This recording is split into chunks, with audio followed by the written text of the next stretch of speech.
I'm going to start with something we may have a lot in common, but I'm going to start with something I know we have in common. That's pontoon boats. Oh, yeah. I've got an old pontoon boat at an old lake place on about 50 miles from here.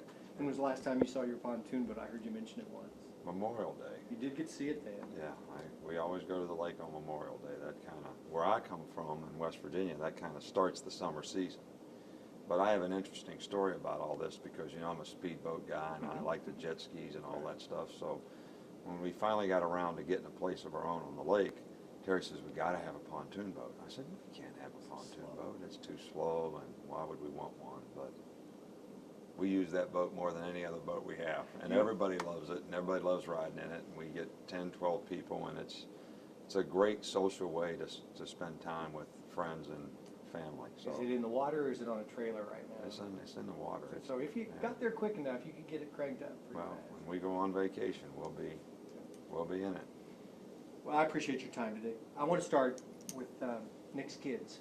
We've heard a lot about you and a lot about football and a lot about you coming to Alabama. And I've only heard a little bit about Nick's kids and what Terry, your wife, and others and you do with that. Tell me, first of all, what is Nick's Kids? What does it do? Well, Nick's Kids is a foundation that we started long ago to try to raise money or use our position to raise some money, give some money, use our own money to try to promote any kind of kids group that needs help, whether it's for medical reasons, people who are less fortunate, promote athletics. It comes from my dad. Started Pop Warner football in the state of West Virginia when I was 10 years old.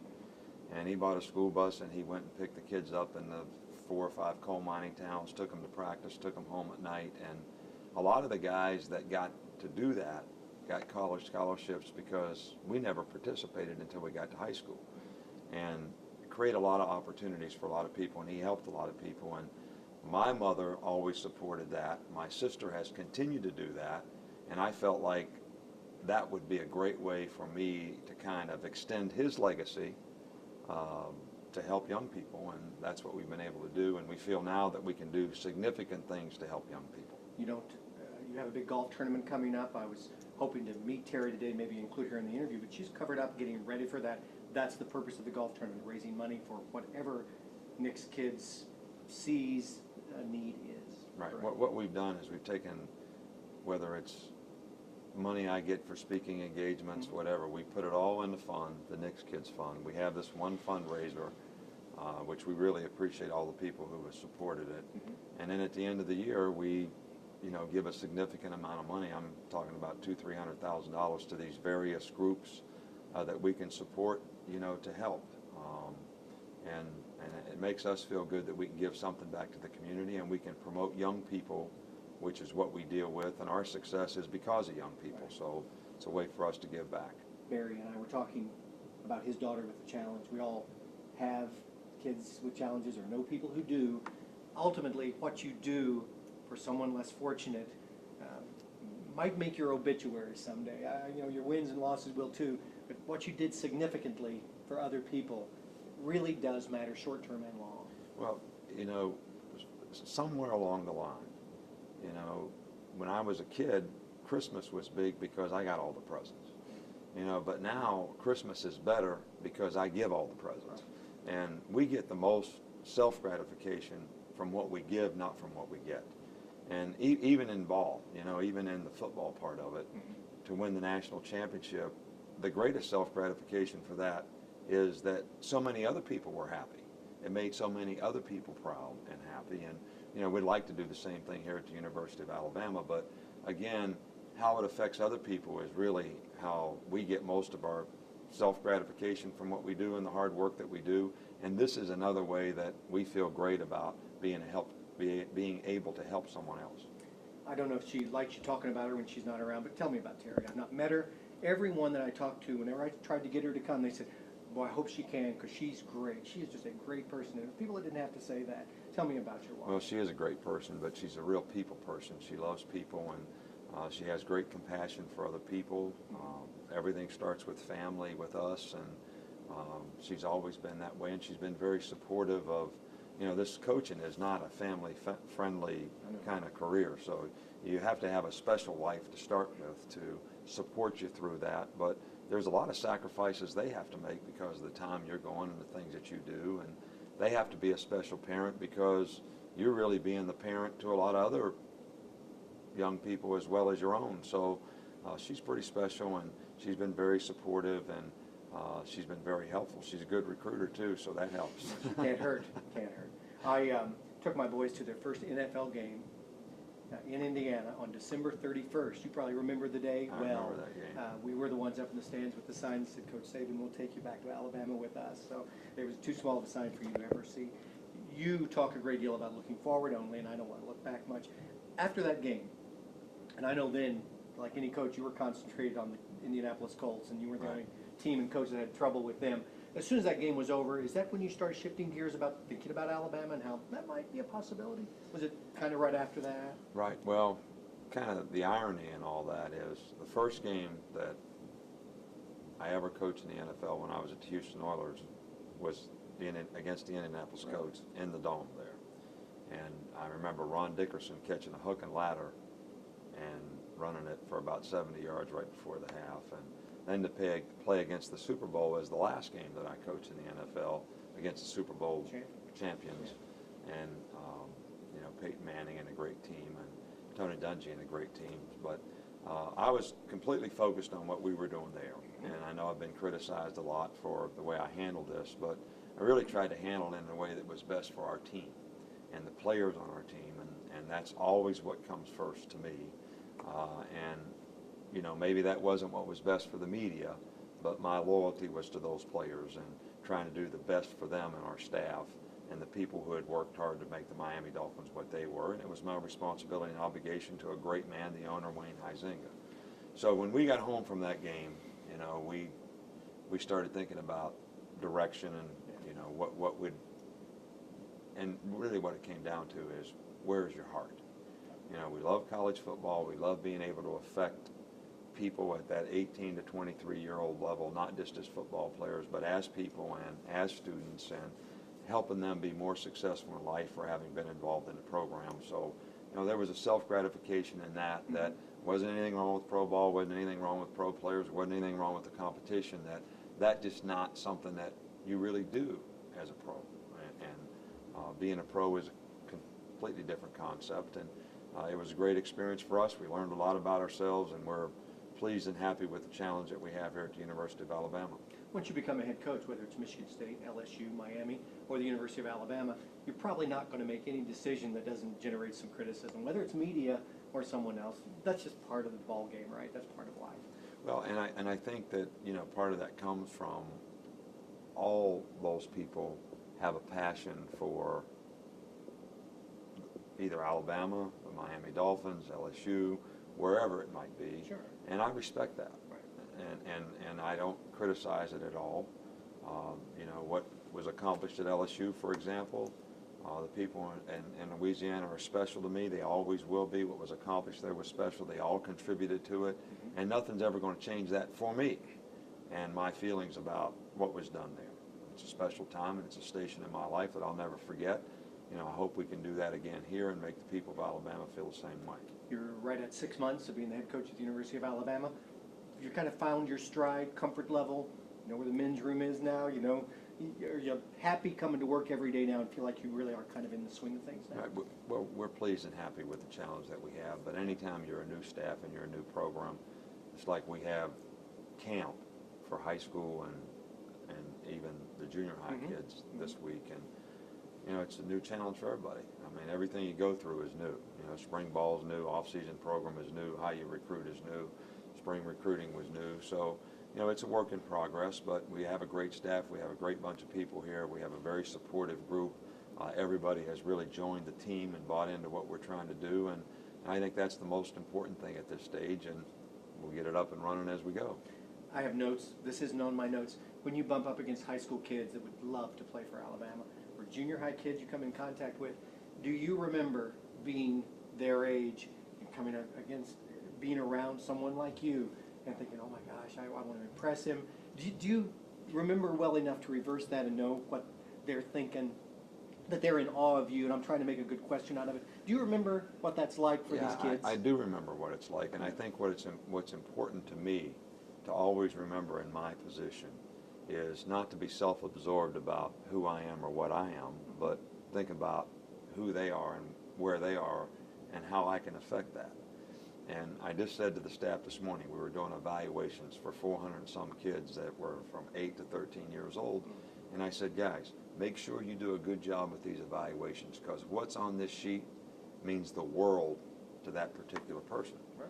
And you got to remember that. So to give a little time, to sign an autograph, to talk a little bit, I mean, that means a lot to that young person. And I think you have to remember that. I think that's something we all have to remember. That's, you know, these young people are our future, and we have to try to invest some time in trying to develop that. The same we would do for our own children, I think. Just like you did with your dad and like I did with my dad, I spend a lot of time, yet today, trying to please him. And you know, these young kids, whether they ever play for you or not, they just want to please you and make you realize that they've got some talent, whether it's for you or not. And you remember that, man. No, absolutely. I'm reading a book now, The Essential Wooden, John Wooden. He says, he coached a different game at a different time, and you probably know his quotes as well or better than I do. Success may result in winning, but winning does not necessarily mean you're a success. That impresses me with that, and the scoreboard matters, winning the games matters, but as you know, Coach Wooden drove home to his players and his teams the importance of performing at your best level. Right. Does that quote fit Nick Saban pretty well as far as your attitude about success? I say it a little differently. It means the same thing. There's a difference between being a champion and winning a championship. You know, and what I constantly try to get our players to do is be a champion. It means you're a team player. It means you positively affect the people around you. It means you're responsible for your own self-determination in terms of what you do. You're responsible for your part of it, and you work hard every day to dominate the people that you're going to have to compete against. So it really says the same thing. What we're asking for is for everyone to be the best they can be at what they choose to do. And if you do that, you really are a champion. And if we can get a group of people doing that together, then that group can be a champion. And if they can be that, then they're going to have a chance to win a championship. So it's, what do you put first? You know, the process of what it takes to be successful relative to the result. And I think what we're both trying to be is process-oriented people who try to get people to do the right stuff so that they can be successful. Military people tell me they are able to storm up a hill into gunfire because they don't want to let their buddies down. There's some of that analogy in a team sport as well. Right, and I think when you're responsible for your own self-determination, you're being responsible to the other guy. When you're a team player, there's a certain amount of trust and respect that you have for each other. And part of that is, I'm going to do my part. Right. I don't want to let the other guy down. So I think that there's a lot. You know, and this whole thing that we do in sports, you know, it's a metaphor of life. I mean, playing golf is a metaphor of life, you know, because you always got to line up for the next shot, the next play, and your ability to focus and overcome adversity that may have happened in the last circumstance or the success that you may have had in the last circumstance. Nothing matters but what happens next. You know, what do I do next? You know, you never really kind of arrive. You never really get there. You always grow and learn and get better. And when you look at it that way, sports are a tremendous opportunity for us to learn some of those lessons that will help us in life. Until recently, I was blessed to have 3 heroes, none of them celebrity, just heroes of mine. One of them died at the age of 97 recently, so I still have 2. One of them is my dad. Can you name 3 heroes? And I've got a feeling, I think I've read enough that your dad is one of yours, just on work ethic and everything else. My dad would certainly be one of mine. Sure. And I think, you know, my mother would be too. You know, my parents and the support group of people that in West Virginia, you know, I pumped gas from the time I was 11 years old until I got out of high school and worked on cars. But the lessons that I learned about hard work and discipline and character and choices and decisions that you make all the time, you know, come from the support group that I had at home and the family that I had. And I appreciate that probably above all. And my parents, my mother and father were, you know, certainly a significant part of that. But my high school coach, you know, was also one of those people who had a tremendous effect. And my college coach, Don James, you know, had the same kind of effect. But I think I was affected and think of those people because I was in a station in my life where those mentors had a tremendous impact. Now, I've been very fortunate professionally to be around some great people and have learned a lot from all those people, and I appreciate that as well. Before you were a head coach, tell me, you mentioned your college coach you played for, Coach James, coached under Coach Perilous and several other great coaches at the college level. If you were an athletic director looking for a coach, past or present, who's the best game day coach you've ever worked under and with? Well, that's a tough one because there's some really good ones. You know, Don James was an outstanding coach for the years he was at Kent State, and in the 17 years he was at the University of Washington, had a tremendous program. And you know, he's a great person, a class guy, and really did a great job of the principles and values that he instilled in his teams that helped them from a competitive standpoint, but it helped them as people as well, and I think it affected me tremendously. You know, George Perlis was a great people person. He was a great manager, a great organizer, did a great job of recruiting, but the players loved him.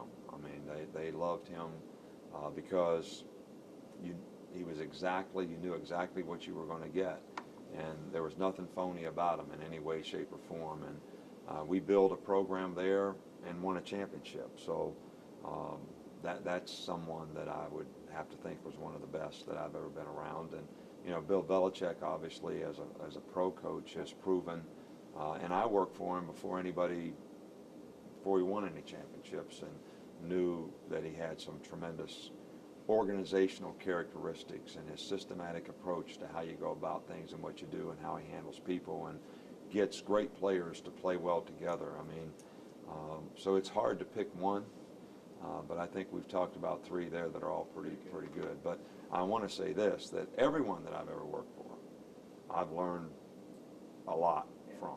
And I would, whether it's Jerry Glanville or, you know, whoever, Earl Bruce at Ohio State, the lessons learned from Woody Hayes being around in those days. I mean, all those people had an effect. I only have a few more questions. I interviewed a man dying of cancer a couple of years ago. Died a couple of weeks after I interviewed him. And my last question to him was, do you know what is your prognosis? And he looked me in the eye and said, my prognosis is exactly the same as yours. We're each promised today. Do you live life like that, or do you live life season at a time, year at a time, or do you appreciate this particular day where you're having to fool around with the media for a little while, but you've got a pretty full day? How do you think about your prognosis? Well, you know, there's a song that the Eagles sing. I don't know if the Eagles sing it or Joe Walsh sings it. I can't figure out the dynamics of that group all the time, but Can't keep it's up. called "Life Is Good to Me So Far," Yeah. and I feel that way. You know, I feel like I've been very fortunate in the experiences that I've had, whether it's in a childhood that really didn't have much, but had great people and great family, in the family that we've been able to be a part of, developing my wife and I, and our children, and the experiences that we've had professionally, and the opportunities that we have professionally, and the opportunity we have here. And I love all the parts of my job. I love being with those little kids in camp this morning. People don't think I like the media, but that's not true at all. You know, I respect the media and what they have to do, and know that they're a conduit to our fans, and respect that. I love our players and working with our players and helping them develop, and have a special admiration for all the people who work with us to try to make those things happen. So I feel good about the promise that we have, and look forward to the challenges, and it's fun. A pretty good coach here whose name is on the Coach of the Year trophy that you won, said once that if he ever quits coaching, he'll die within a month, and he almost nailed it to the day. Are you going to do like many of us our age, and you and I are about the same age? Are you going to work forever, or do you see a time where you're going to say, you know what, Terry, pontoon boats not been used enough? Because you said in your press conference right here that when you want to get away from it all, that's where you're headed. Do you really see yourself heading to the pontoon boat permanently, or is that really just kind of a dream down the road, maybe? You know, you think about that. Yeah, I do. You know, you think about that. But I cannot imagine if I didn't have a whole lot of things going on, like we do a lot of days, how I would respond to all that. You know, I love to play golf, but I like to play golf because I'm busy all the time, and that's a change. If I played it all the time, I don't know how much I'd like it. If I rode on the pontoon boat all the time, I don't know how much I'd like that. I think I have some form of attention deficit. I get bored easily. And if I got bored too much, I don't think I'd be a very happy guy. So, you know, even though you think about that because you're so busy, and it's different from being busy, I'm not sure if that was life, how much I'd miss the being busy part. Because I do like challenges, and I am kind of a doer in terms of trying to get things done and enjoy the challenges that you have to do things. I'm not sure how I'd fit into that role, but I'm sure we'll learn about that too. Yeah. Just like I learned about pro football and how I fit into that, we'll all learn how we fit into that riding a pontoon boat all the time someday. But, you know, got to have a good jukebox on there or it'll really be bad. And some good food. Yeah. I think you stumbled across something else we have in common. The only reason you and I weren't diagnosed ADD is they didn't know about it They didn't have in the it then. 60s. They didn't know That's about right. it back then, but I definitely would have been diagnosed. I'm done. Let me ask you my mother-in-law question. You have a mother-in-law. I have a mother-in-law, so I had a mother. you'll understand me asking my mother-in-law question. As I saw her this morning leaving my house, she said, "Oh, ask Coach Saban how many games you're going to win this year." As a media guy, I know how much you hate evaluating your team. I'm not going to ask you that question, but for my mother-in-law, she wants to know how many games you're going to win this year. Well, you know, I never make predictions, all right, but Be nice to my I had a mother-in-law. wonderful mother-in-law. You know, she was a great mother to my wife and a great grandmother to our children, and she passed away, and actually we lost a game at Virginia Tech, and I was like really in sorts, and she was very, very sick at the time. And I called her after the game because Terry was with her mother and not at the game. And it was one of the few games Terry ever missed. So, and we played horrible. It was the first game of the season at Virginia Tech. They were a very good team. And we got beat 20, and it was after winning an SEC championship, so everybody had these high expectations, and we got beat like 24-6, and I mean, we looked bad. We got beat bad, and we looked worse. And so I called and talked to her because she's in the hospital and not doing well. And I'm thinking she's going to get on me about, we lost a game, you look bad, I watched the game on TV. She chewed me out for not wearing a hat because it was a sunny day. And said, if you don't start wearing a hat, you know you're going to get skin cancer and all this stuff. What's wrong with you? Never mentioned the Never mentioned the score. So that's my mother-in-law's story. And so, can I go back and report to my mother-in-law that you will win as many games as you and your team are prepared to do the best that you can do? Is that a good pat answer? And I think just what do that? I would like for everybody to say at the end of the day, that our team next year, if we could get them to play to their full potential, every guy doing the best they can do to do their job relative to their capabilities, I would be pleased as a coach. How many games that's going to allow us to win relative to the competition, I really can't answer that. That's wooden philosophy right there. Let's do the best we can this season. If we happen to win, don't compare yourself to the others. And so that's pretty close to that. I appreciate your time today. Good. I'm glad to finally meet you, and we'll be rooting for you and your family, and especially for Nick's kids. Thanks. Good. Great. Appreciate it, Coach. Thank you. Thank you. Appreciate it.